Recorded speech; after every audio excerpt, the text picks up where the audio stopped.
رستے میں پتھر پھینک کر، لوگوں کی خوشیاں چھین کر، لوگوں کو غم دے کر آپ اللہ کی بارگاہ میں جھکیں گے، اللہ کی بارگاہ میں سجدہ ریز ہوں گے، وہ غفور ہے، رحیم ہے، وہ قبول کرے تو وہ اس کی مرضی ہے، وہ قبول کرنے پہ آئے تو وہ کر لیتا ہے، مگر اگر لوگوں کی خوشیاں چھین کر، دوسروں کو رلا کر، دوسرے لوگوں میں نفرتیں بانٹ کر اگر آپ اللہ کی بارگاہ میں سجدہ کر رہے ہیں تو شاید وہ قبول نہ کرے۔ پہلے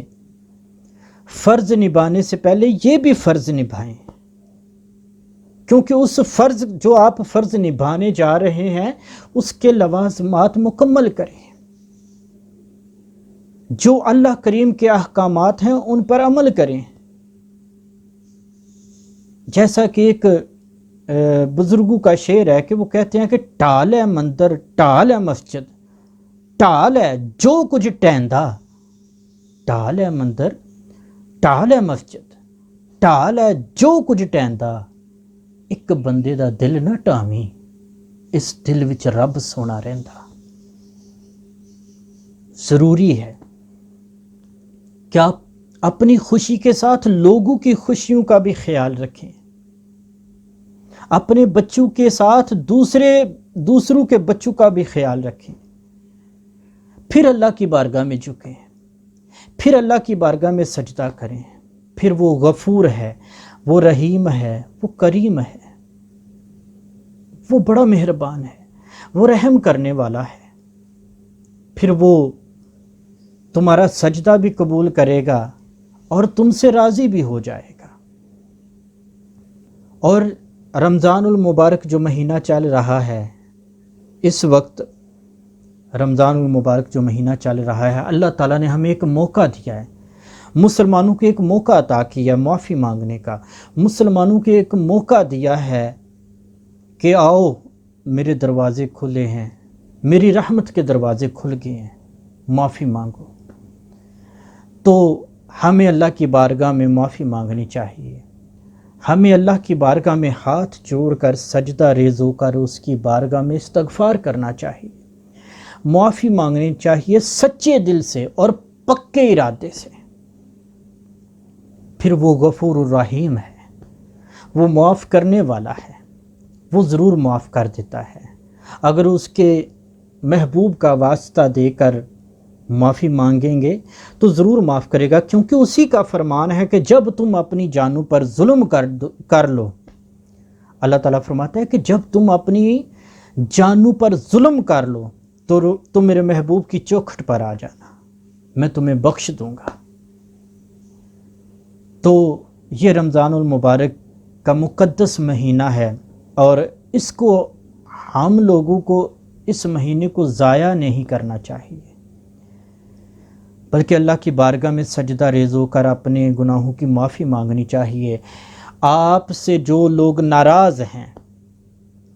چھوڑیں یار، یہ ان معاملات سے باہر نکلیں، وہ کون ہے، وہ فلاں ہے میں نے اس کو نہیں بلانا، وہ فلاں ذات کا میں نے اس کو نہیں بلانا، وہ چھوڑو ان باتوں کو، باہر نکلو یار، ان باتوں سے باہر نکلو، صرف حضور کی چوکھٹ پر بیٹھ جاؤ، صرف کملی والے آقا کے دروازے پر بیٹھ جاؤ، سب مل کر حضور کی چوکھٹ پر بیٹھ جاؤ، ان باتوں سے نکلیں باہر۔ ہمیں ان باتوں سے نکلنا چاہیے، محبت بانٹنی چاہیے، پیار بانٹنا چاہیے۔ ہمارے آقا نے یہی سکھایا ہے، ہمارے کریم آقا نے یہی ہمیں سبق دیا ہے۔ آپ کو جو لوگ پتھر مارتے تھے، آپ نے ان کو دعائیں دی ہیں۔ ہمیں لوگوں سے نفرت کی بجائے محبت کرنی پڑے گی، پھر حضور راضی ہوں گے، پھر اللہ راضی ہوگا۔ اللہ کریم میرا اور آپ سب کا حامی و ناصر ہو۔ السلام علیکم ورحمۃ اللہ وبرکاتہ۔